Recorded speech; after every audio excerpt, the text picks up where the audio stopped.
Olá, alunos da Escola Tuiuti, tudo bem com vocês? Professor Wagner Chaves de Geografia, trazendo mais uma aula. E hoje a gente vai falar sobre a história da indústria no Brasil, parte 2. Na aula passada a gente parou em 1960 e agora a gente vai falar de 60 até 1990, o que aconteceu no Brasil, na indústria brasileira nesse período. Então, pegue o seu caderno, pegue a sua apostila e me acompanhe nessa aula. Tá? Lembrando, pessoal, fazendo uma breve revisão, uma recapitulação do que a gente viu na aula passada. Primeiro, o Brasil foi um país agrário até 1970. Então, na aula passada a gente falou até 1960 da industrialização no Brasil, mas até aquele ponto o Brasil era um país agrícola ainda. Pouco se produzia em termos de indústria. Tá? A gente falou um pouco da crise do campo, a crise de 1929, que foi a crise do café. O Brasil era um grande exportador de café e o mercado consumidor era os Estados Unidos. Então, com essa crise, o Brasil perdeu o seu principal cliente, porque eles cortaram. No momento de crise, a primeira coisa que você corta é o cafezinho. Então, o Brasil deixou de vender para os Estados Unidos. Vem a Segunda Guerra Mundial, que termina em 1945. E na Segunda Guerra Mundial, o Brasil então se alia aos Estados Unidos e os Estados Unidos ele começa a investir no Brasil. É construída aquela indústria de base do Brasil, que é a Vale do Rio Doce, que começa a fazer o trabalho de mineração, e a Siderúrgica Nacional, que começa a trabalhar nesse minério de ferro, fazer as chapas, o ferro fundido, os lingotes, as barras de ferro, que não eram feitas aqui no Brasil. E depois, ali no final da década de 50, começando da década de 60, a gente falou do governo do Juscelino Kubitschek, com o seu plano de metas, 50 anos em 5. Então, chega no Brasil a indústria do automóvel, várias montadoras, Ford, General Motors, vêm aqui para o Brasil, começam a produzir os carros aqui no Brasil. Brasília é construída e, com isso, movimenta todo o setor da engenharia civil no Brasil. É feito várias estradas porque tinha a intenção de ligar o Brasil ao interior, ligar a praia, o litoral, com o interior do país. Então, esses são alguns elementos que a gente viu na aula passada, que aconteceu no Brasil até 1960. Então, agora a gente vai trabalhar de 60 em diante. Então, vamos lá.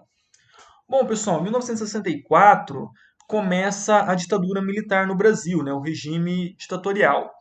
Nesse período, o mundo ele estava muito tenso. Por quê? A Segunda Guerra acabou em 1945. Tá? Ela acabou, só que iniciou um novo conflito, que foi a Guerra Fria.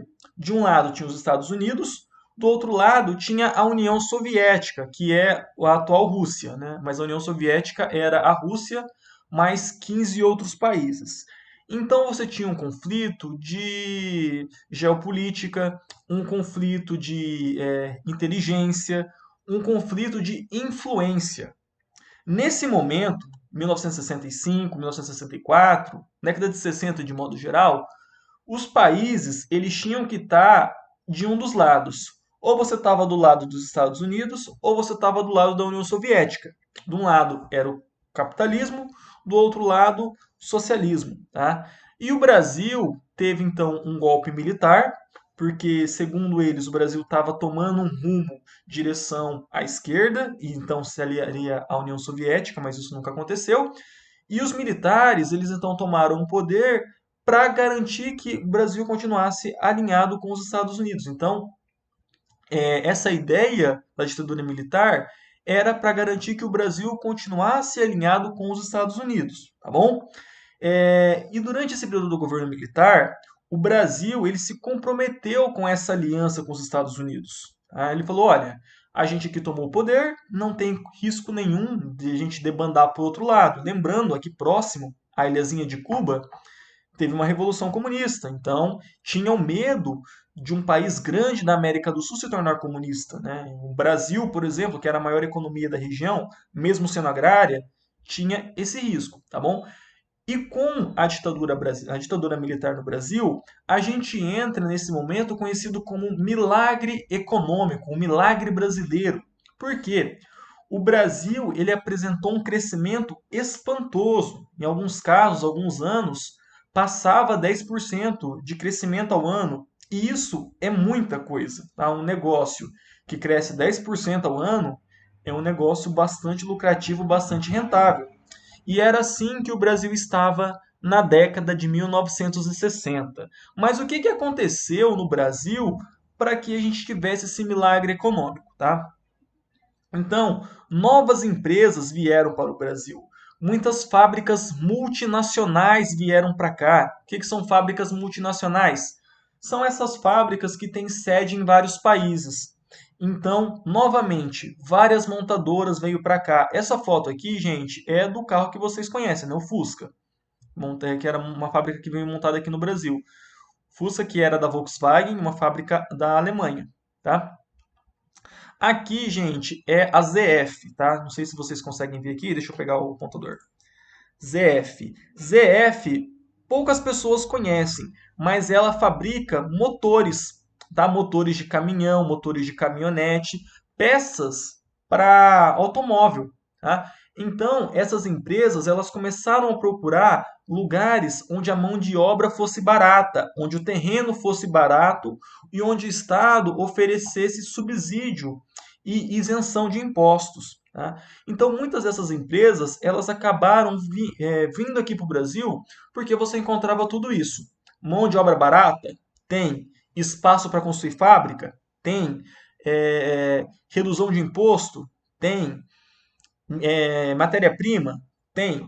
Então, o Brasil ele começou a virar um queridinho dessas fábricas. Muitas delas vieram para cá, tá? O governo militar também ele fez vários investimentos em rodovia, porque continuou aquela ideia do plano de metas, de você unir todo o Brasil. Então, por exemplo, a Transamazônica, que a ideia era chegar até ligar o centro-oeste do Brasil, Brasília, com Mato Grosso do Sul, com o Acre, com Rondônia, com Roraima, com Amazonas, dependia então da construção de rodovias. E só lembrando, pessoal, aqui eu falei de ZF, que é a marca de motores, falei aqui da Volkswagen, falei da Ford em outros lugares, em outras aulas. A indústria automobilística ela foi muito importante para a industrialização brasileira. Por que vocês acham que não tem passeio de trem aqui?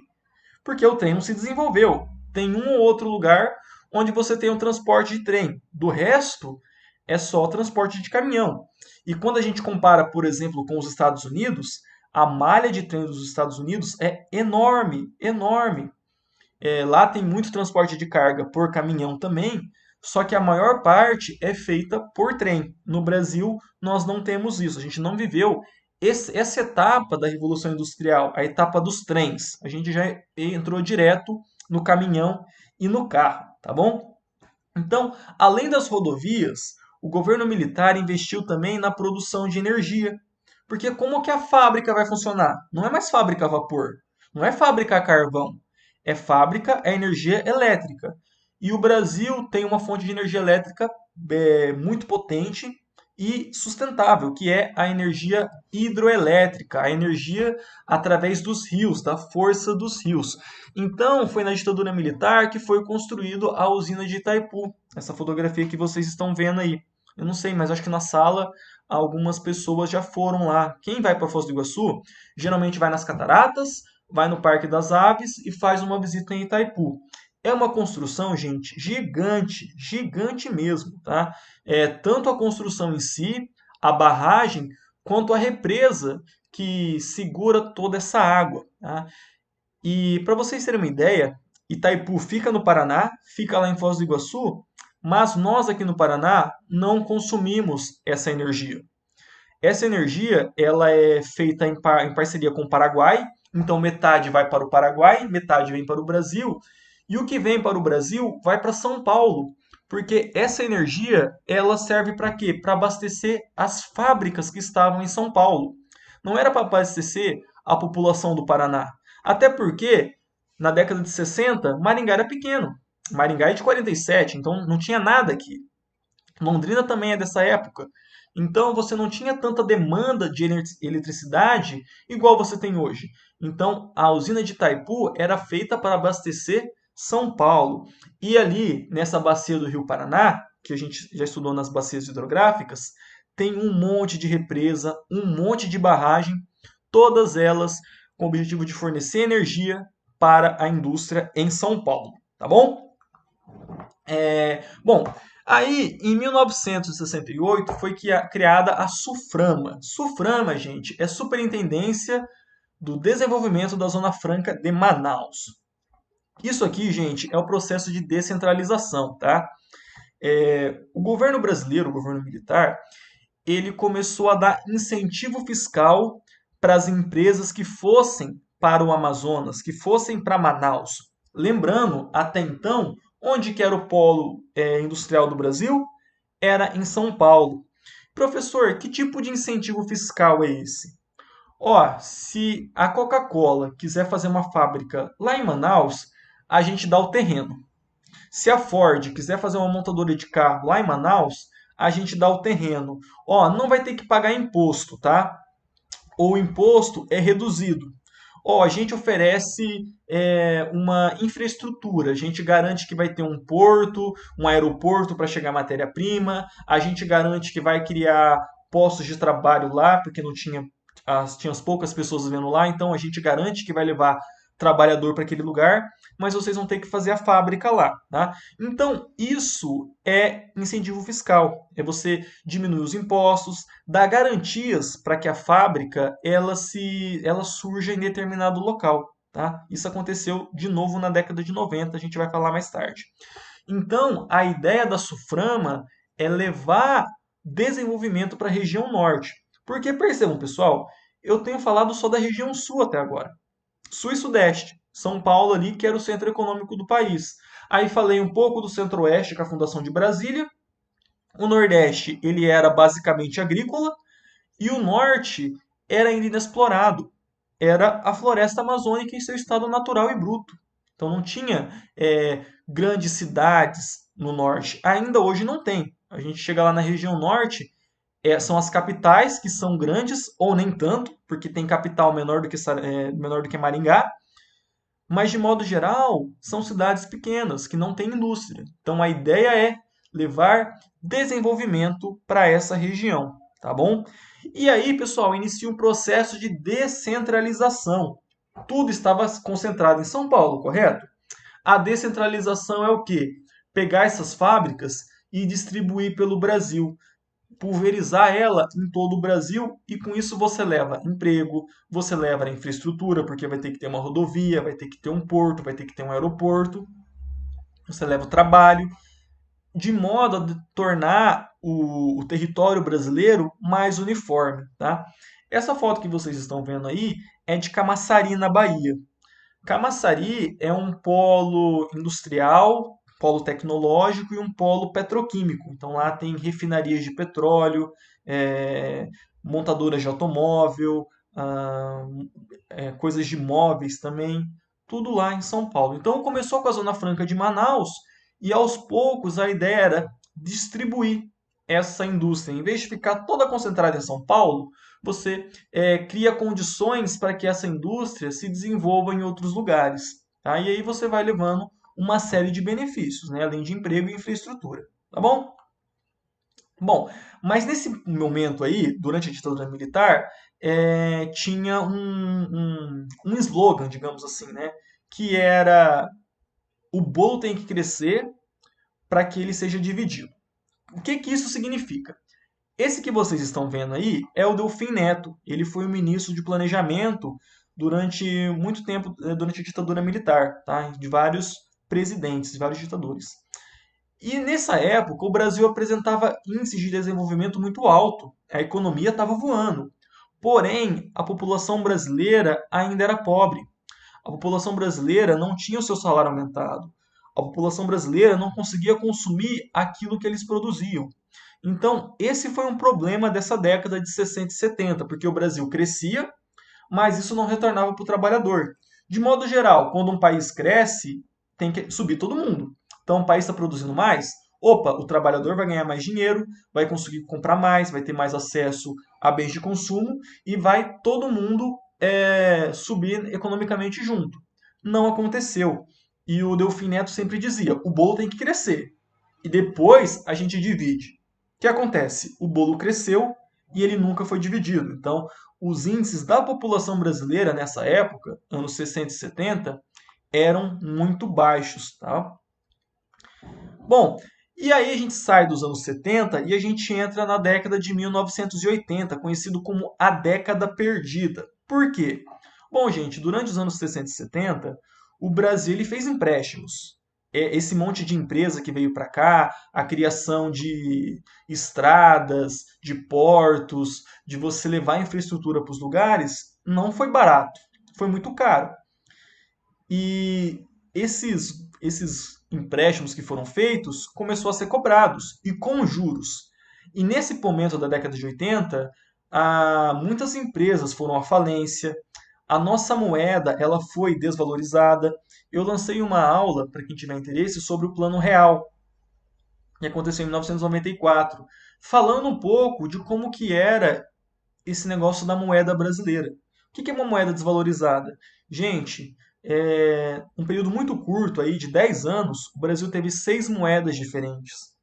Porque a moeda desvalorizava. Então eles lançavam uma nota de 100 mil cruzeiros, aí depois tinha que lançar outra nota porque aquela moeda já estava desvalorizada. Então foi um período bastante crítico para a economia brasileira. E isso vai se normalizar quando?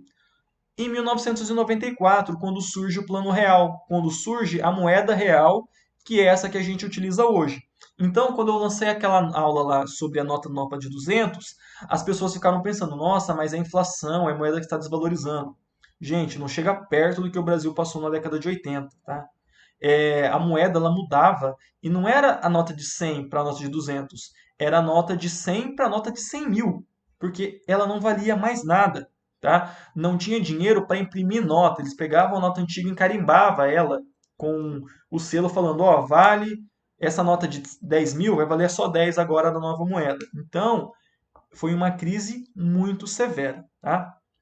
Então, na década de 90, a gente tem o Plano Real, que estabiliza a economia, e o Brasil, novamente, ele busca trazer novas empresas para cá, empresas internacionais. E inaugura também o momento de privatização. Hoje se fala bastante em privatização, né? Mas o que é privatizar? Privatizar é você pegar uma empresa pública, uma empresa do governo, uma empresa do Brasil e vender ela para uma pessoa ou para um grupo de pessoas de investidores. Porque a ideia é o seguinte: olha, a empresa ela pode estar dando lucro, ou pode estar dando prejuízo. Então a ideia é eliminar os gastos públicos com essa empresa. Tá? É, então, na década de 90, com o Fernando Henrique Cardoso, o Brasil passou por esse momento de privatização. E duas empresas, uma empresa que foi privatizada, que é bem importante nessa época, é a Vale. Lembra que eu falei da Vale na aula passada? A Vale foi importante porque foi uma empresa de mineração feita lá pelo Getúlio Vargas em 1946. E ela foi privatizada aqui na década de 90. A ideia era melhorar a exploração dos minérios brasileiros, ter uma concorrência, porque a Vale era a única empresa mineradora. Então, quando você privatiza, você tem opções, outras pessoas podem entrar nesse mercado também. Foi privatizado as linhas telefônicas, então até a década de 90, ter telefone no Brasil era caríssimo. Então, quando foi privatizado, você teve outras empresas entrando no jogo da telefonia e oferecendo um serviço mais barato, tá? Mas isso só foi possível porque você criou uma infraestrutura antes, porque ninguém quer vir aqui e começar do zero. Então, é muito importante a criação da Vale, a criação da Siderúrgica Nacional, porque nenhum investidor ia chegar aqui do zero para fazer esses empreendimentos. Eles compram depois que estão prontos, não é? E a partir daí, a economia do Brasil ela se estabilizou. Ela veio acompanhando alguns crescimentos até 2008. Aí a gente teve aquela grande crise econômica mundial que afetou o Brasil. E agora a gente vive um momento, por conta do coronavírus, que o mundo está em recessão. Tá? Mas isso é conteúdo para o futuro. Beleza, pessoal? Eu vou ficando por aqui. Espero que vocês fiquem em casa, lavem as mãos, que esteja tudo bem com vocês. Um abraço e até a próxima aula.